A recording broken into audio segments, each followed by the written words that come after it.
Turns out Harrison is sick just like his dad, but it's not a darkness he's got inside of him, it's an illness. Welcome back, guys, to Fog Entertainment, here to review Season 6, Episode 4. For a moment, it looked like we could be saying goodbye to a Dexter character, a Morgan character, but it wasn't Dexter, wasn't Debra, it was little Harrison. He got rushed to the hospital here.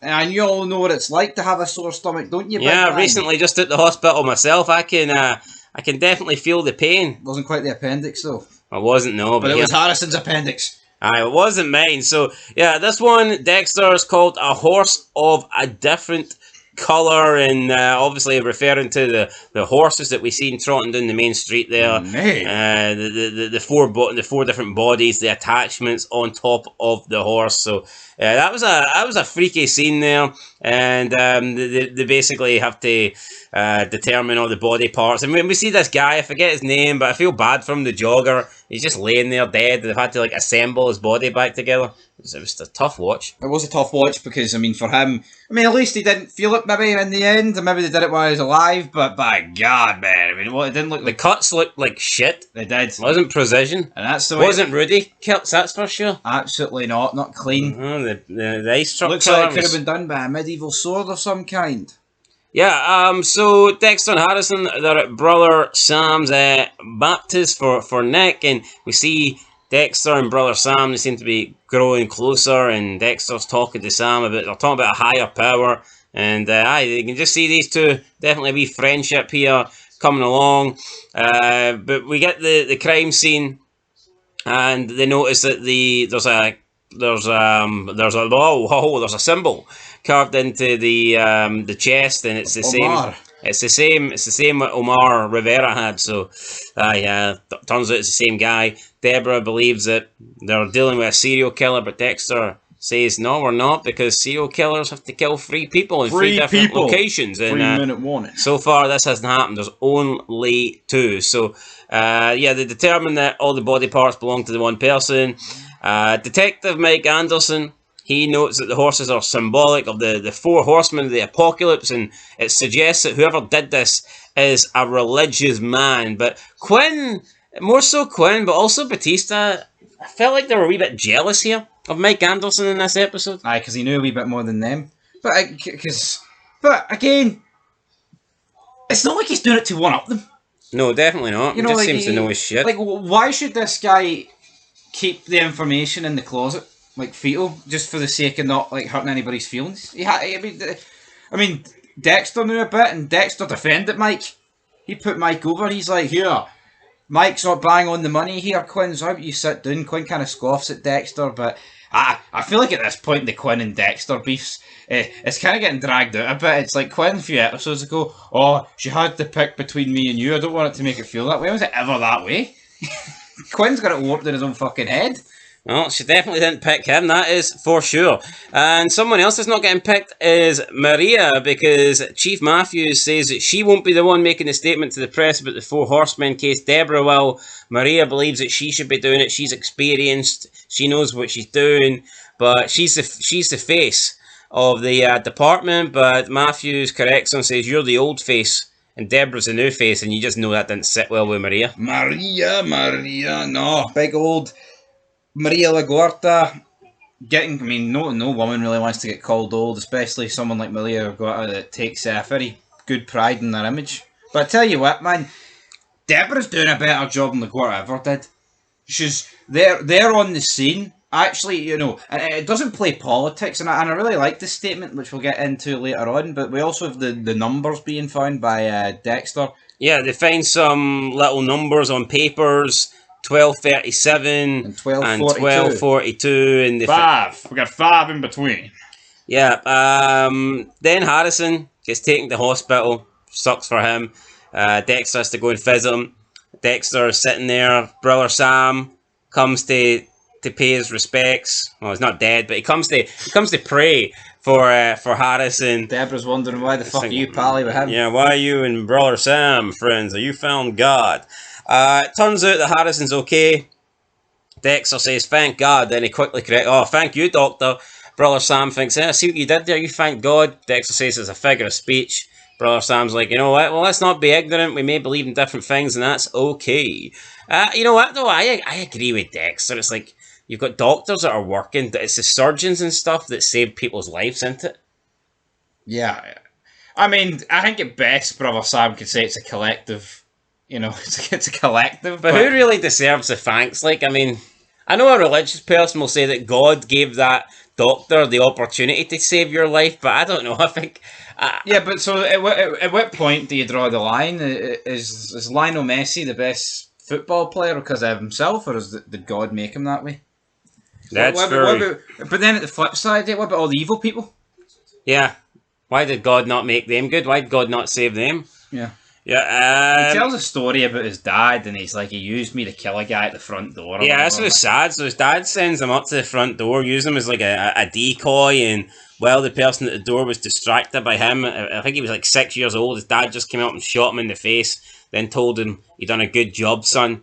And then he says, like, with a father like that, you know, it's no surprise that I ended up. And I guess that's true. You look at Dexter, and maybe he can relate. Maybe he can go, well, you know what? If I had a father like that, I'd have been locked up before my 16th birthday, probably. He'd have killed somebody. Yeah, I know. But absolutely. Harry taught him a code and did his best to protect them and stop them from getting caught and from going to prison. Bet your Brother Sam wanted his dad to actually go for the milk and not come back. You know, if Brother Sam had a father like Harry Morgan, maybe he would have been alright. No, absolutely, but obviously he didn't. He had some waster, some gangbanger. Maria then tells Debra that she thinks it's best that she does the press conference, so basically just twisting things here, and it doesn't want to be like one-upped, so making it seem like it's her decision not to do it, then calls her a liability because she's not seen a therapist over the restaurant shooting. Then gives her, oh, here's my necklace. That I don't think looked good at all. Just didn't really suit Debra, did it? No, it didn't. Mike Anderson said that Debra dresses like she's going to a hold down. She then gives the statement, and after, you know, stuttering the way through the start, just kind of, you know, off script, we're going to get this fucker. That's all that matters to me. So Doomsday, motherfucker. She thinks it was crap. Everyone else thinks they've messed it up. She gets called in to see Matthews later, but he likes it because people have responded well to it, and people like the no bullshit approach. People like the honesty rather than just giving, you know, bullshit cookie cutter, you know, politically correct answers. I think people like the approach that Debra gave, and Captain Matthews is like, you know, you're doing me proud, and you would do your father proud. So yeah, Maria was desperate for Debra to fail, but it seems like right now she's not failing. There's just no redeeming qualities about Maria. It's like, she would literally want the whole department to fail if it meant she would pass. Absolutely. The homicide team then were discussing the numbers in the Book of Revelations. Masuka just storms in with some information about the kill wound, which didn't seem to please Mike Anderson whatsoever. He always is obnoxious. You feel like Mike Anderson isn't really fitting in. I mean, I He's think a straight shooter. The only person he really seems to be getting on with to some degree would be Debra, even though they got off to a bad start. And he buried her clothing this episode. But yeah, he's weird. He's a bit weird. Yeah, Mike uses the word tableau and Quinn mocks the word, but then Dexter kind of just sticks up for Mike, and I guess it's a wee dig. A wee dig towards opportunity for Dexter to... can't be having that. And then essentially what you get, though, is Quinn and Batista, they kind of tuck their tail in between their legs for the rest of the episode till the end. Yeah, so we'll just smoke a bit of weed while Mike talks the big game. Yeah, they think Mike's taking care of everything, so they smoke some weed, and then it turns out they have to actually go to a call, and they're kind of high, and Quinn's like, you know, if you're a midlife crisis, let me know, and Batista puts his big sausage fingers, as Quinn calls them, on his chest, and he's like, get your hands off me. Get those sausages away from me, big man. Yeah, but... Masuka's, and Ryan should try to auction the fucking hand. Yeah, so Masuka finds out that Ryan actually stole the hand. She's auctioned it, not on eBay, but on some dodgy site. She tries to get forgiveness. She says that she'll make it up to him, but he's not interested, and he says, you're done. Ryan, you're gone. So...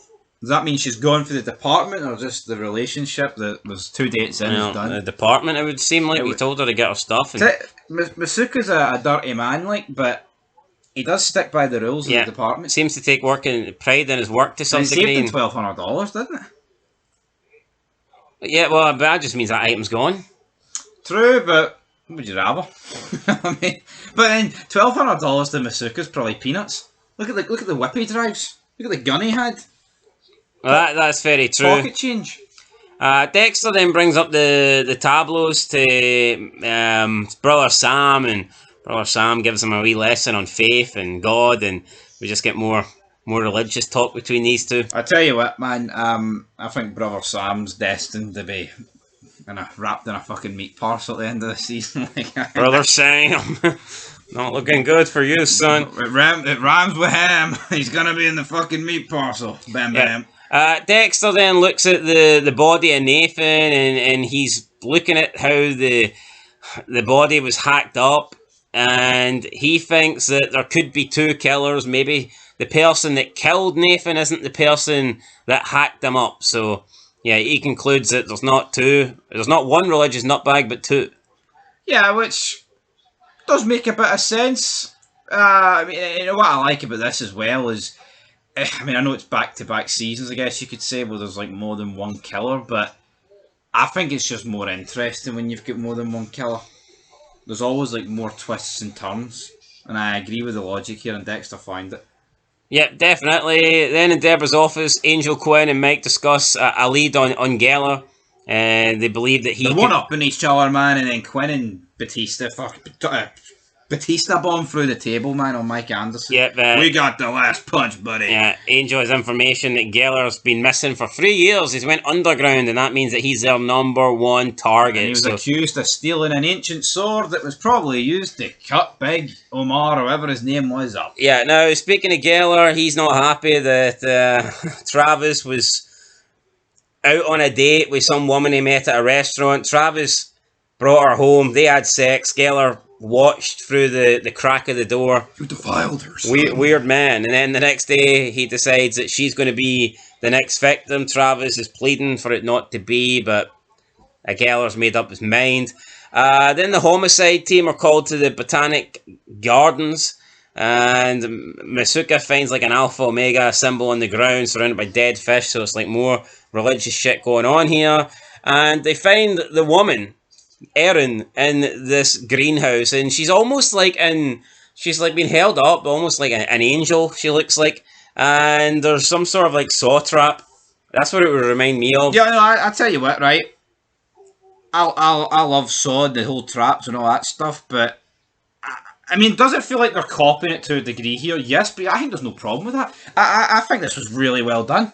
Yeah, so one of the officers just went and triggered the cable wire, and it meant the trap came into place, and the woman's jugular was like punctured with this like, it was almost like a chain necklace thing wrapped around her neck, and it just with spikes, and pretty much killed her. Debra wanted Dexter to try and do something, but he says nah, the jugular is punctured. It's gone. She's dead. A bunch of locusts fly out in the sky. Travis, he looks on. Big Tom Hanks' boy. And Dexter's like, that could be the motherfucker. Yeah, so Dexter walks out, and we know that Geller is missing. He's underground. He's gone for 3 years.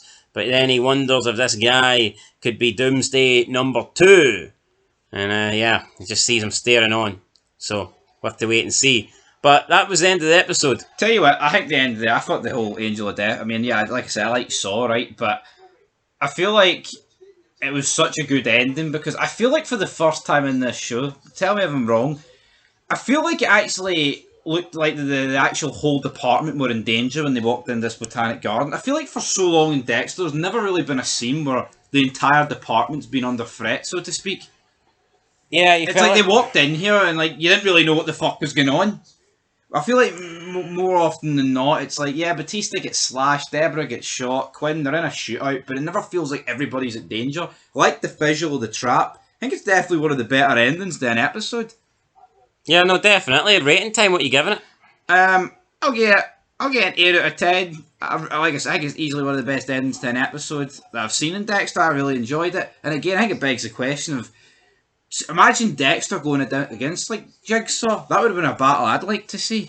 Definitely. I'll get an 8 out of 10 as well. I think season 6 is pretty good. I don't know. It gets a lot of hate. People say it's like the second worst season of Dexter. Why though? What's the logic? I mean, it might be the second worst season, but I kind of prefer it over season 5.